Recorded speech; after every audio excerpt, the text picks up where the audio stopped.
So the first thing I want to talk about is the application of pressure. And the way we apply pressure affects how a horse reacts and feels about the pressure. Now, the job of pressure is two things. One, it is to inspire a horse to search for an answer, to find a relief from the pressure. But the other part of it is to actually feel okay. So that pressure doesn't become a worry, it actually becomes a comfort because it provides clarity. And that means a horse has to know how to respond. He has to predict the answer when we put a feel in the reins or our seat or our legs. If we're really abrupt, that worries a horse because it becomes unexpected. They don't have time to get ready and they're going to get hammered for it. So what happens a lot, if I just ask Birch here to back up, I'll pick up the reins abruptly here and show you how it works with some people, some trainers. They'll do this. And Birch was really heavy. She didn't feel very good about it, never got any softness in her. And she will forevermore, I'll have to get quite strong on those reins because she won't have learned to be ready. Compare that with if I just pick up a feel here, quietly, ask her to back up. And I don't know if it was clear on that occasion, but I gave little releases there for a while when she got really soft. So you'll notice that the way I applied the pressure was smoothly and gave her time to get ready. And it didn't cause her nearly the bother that it did when I firmed up with an abruptness. And that's the other part. If you're abrupt with it, it's hard to know how much pressure to use because it's almost an all or nothing. And that's a problem.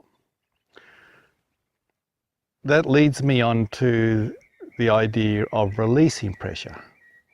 So the first part of pressure is applying pressure with feel is to encourage your horse to search for an answer and to feel okay about the pressure because he knows the answer's there.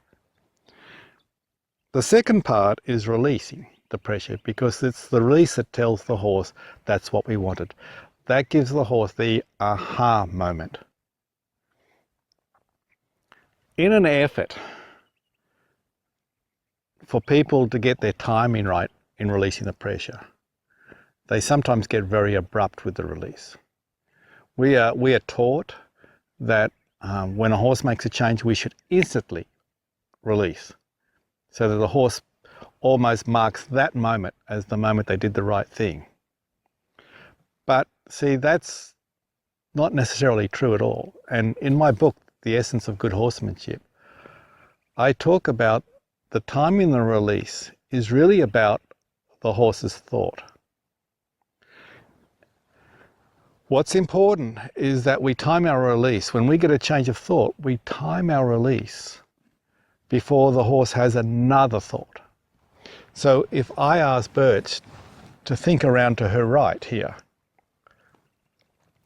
and she thinks, I need to release before she starts thinking to the left again. So if I took a hold, she's thinking there, she still hasn't committed to the right. There's a little try, a little more I want. There. Now if I wait there and she pulled on me, I didn't release. So I taught her that thinking to the right was not the answer because when she did, I didn't release and I kept holding till she thought to the left again. The alternative that a lot of people do, which is more common, she thinks to the left and then they release. They do that and they break the line of communication. So if they wanted more, they'd have to gather up their reins, which would affect their timing, and also the abruptness of the release can put a real worry in a horse. So they'll do that. And instantly the Birch thought back to the left. So when you when you pick up a feel on the reins, you want to do it smoothly, and when you release, you want to do it smoothly. And you don't have to be all or nothing about the release of the reins, or the seat, or the leg. You can give partial releases.